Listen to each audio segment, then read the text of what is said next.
और भाई स्टूडेंट लोगों, कैसा चल रहा है आपका? अच्छी चल रही है जिंदगी? है जब घर पे रहते थे तो मतलब पता नहीं था, जब घर से बाहर जाके पता चलता है लाइट का बिल, ये रूम का रेंट, इन चीजों से पाला पड़ता है तो कैसा लगता है ना। मैंने भी ये जिंदगी जी है। मुझे खुद की याद आ रही है बहुत ज्यादा। एक एक रुपए के लिए जब तरसते थे हम। जो मैं कॉलेज कर रही थी तो घर से पैसे आते थे, तो उस दिन का 3-4 दिनों से जब घर वालों को फोन करना था, बोलना था कि पैसे, तो आज बोलते थे घर वाले कि 2-4 दिन में भेजेंगे, तो उन 2-4 दिनों का इंतजार करते थे कब घर से पैसे आएंगे। भाई हमने ऐसी जिंदगी जी है और जीते हैं कई लोग स्टूडेंट ऐसी जिंदगी, चाहे घर से कोई कितना ही अमीर क्यों ना हो, लेकिन जो स्कूल के बच्चे होते हैं, घर से दूर रहते हैं, तो वो ऐसी जिंदगी जीते हैं। मतलब 1% कोई होगा, 1%, तो जो ठीक ठाक घर से होंगे, पैसे जैसे फोन करते घर पे तो वैसे मतलब पैसे आ जाते होंगे, सिर्फ 1% होंगे, मुझे ऐसा लगता है। और 99% तो ऐसे होंगे कि हाँ ऐसे हैं कि आज बोल दिया तो 4-5 दिनों बाद पैसे आ रहे हैं।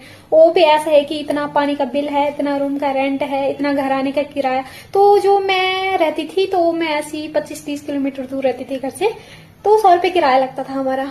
तो 100 रुपए के 110 लगते थे बस स्टैंड तक जाने का। तो वहां से हमें मिलती थी गांव की गाड़ी मिलती थी।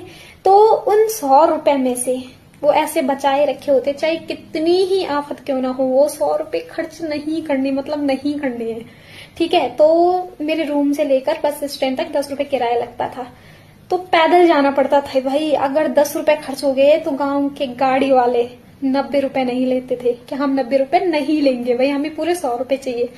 तो 3 किलोमीटर जाना पड़ता था पैदल, तो मैं पैदल जाती थी क्योंकि 10 रुपए भी खर्च नहीं करने होते थे।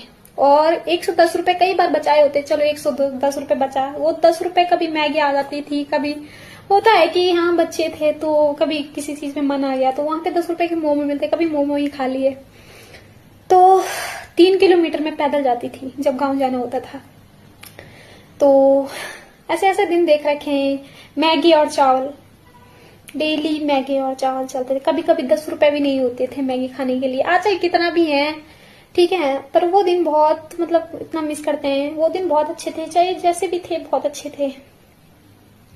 कभी तो 4 दोस्त मिलके एक मैगी लाते थे, 2-2, 4-4 रुपए इकट्ठे करके। तो कहीं चावल इकट्ठे करते थे, तुम चावल लाओ, या कोई आलू ला रहा है तो मैं आटा ले आती हूँ, परांठे बनाते हैं। मतलब कैसी जिंदगी जी रखी यार हमने, कसम से बहुत ज्यादा याद आ रही है।